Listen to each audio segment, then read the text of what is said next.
feel like I just have a lot to say and I have a lot to share with. Yes, I do have a therapy guy that I talk to, but he's only available certain times of the week and usually once a week. And I think in my head, it's really crucial for me to feel like I can share. And if it's the dumbest thing in the world that I do is share on my Instagram my thoughts, if it's dumb, so be it, because I honestly feel like it helps me. Like 3 years ago, I used to do AA meetings. I was never able to miss any meetings. Most of the girls would choose their meetings, and sometimes they go and sometimes they wouldn't. But the way my dad made it for me, I had to go no matter what. I couldn't miss any meetings, and I couldn't even choose the meetings I went to. So it felt forced. So I haven't been back in a really long time. Number one, because when you're forced to do something, it's kind of like, okay. Yeah, I used to have my kids at one point way more than Kevin. I mean, people don't remember that part because they always focus on the negative. But from when they were 6 to 9 years old, I had them 70% of the time. And of course, since they've been gone, I've honestly felt like a huge part of me has died. Like literally I have no purpose anymore. They were my joy. They were my everything. I look forward to seeing them. That was what I lived for. And then all of a sudden they were gone.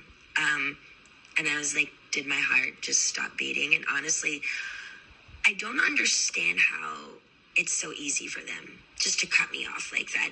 I don't understand it. And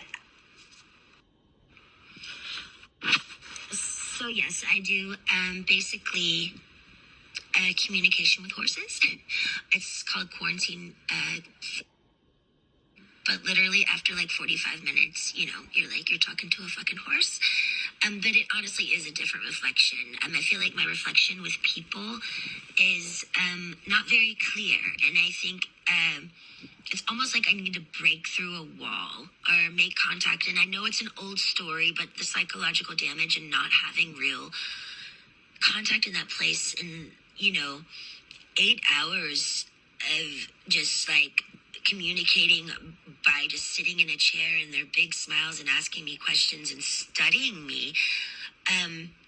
It's just like I couldn't come out of my seat and I wanted to get the fuck out of there. I mean, Jesus Christ, how come by law these people can just like do this and make me think. And so yes, I do basically communication with. Yes, I'm taking each day at a time, but I honestly want to see with clear eyes. I feel like if I just could have came out of my seat and slapped the person in front of me at that place, I would have made some sort of contact. I feel like they ghosted me or made me feel like I wasn't present because I was so scared and fearful of the whole situation. It was like I wanted to do like some sort of break through a wall, and I feel like my family, they cut me off of everything I knew. I did feel like they were trying to kill me. My AA meetings, my kids, my car, getting dressed privately, watching me change daily, the 8 vials of blood, not gallons, but 8 vials of blood weekly, like none of it made sense. Yes, and honestly, none of it felt legal. That was the main thing. And with my kids now, making the claims that she's not good enough, she wants attention.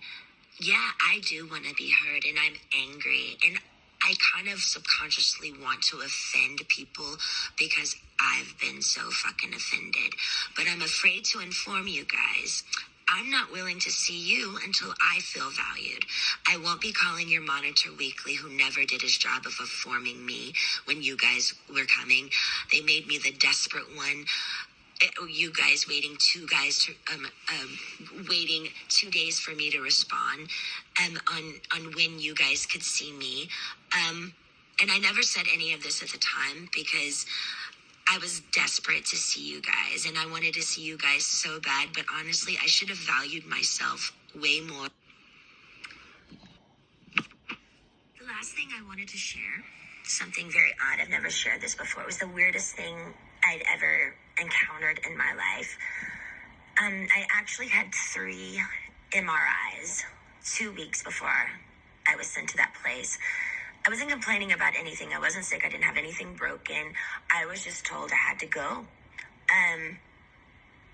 It's not totally fine to make someone do something they don't want to do. I mean, my dad made me do so many things. It was just insane. But I did it. And I was immediately like, why am I going to get an MRI so many times? Because when I was younger, I actually had a cyst on my chest, and they did an MRI on it. And I remember the doctor was a lady, and they thought it was cancerous, but it wasn't. I was completely fine. So whenever I hear now the word MRI, I know it's kind of a big deal.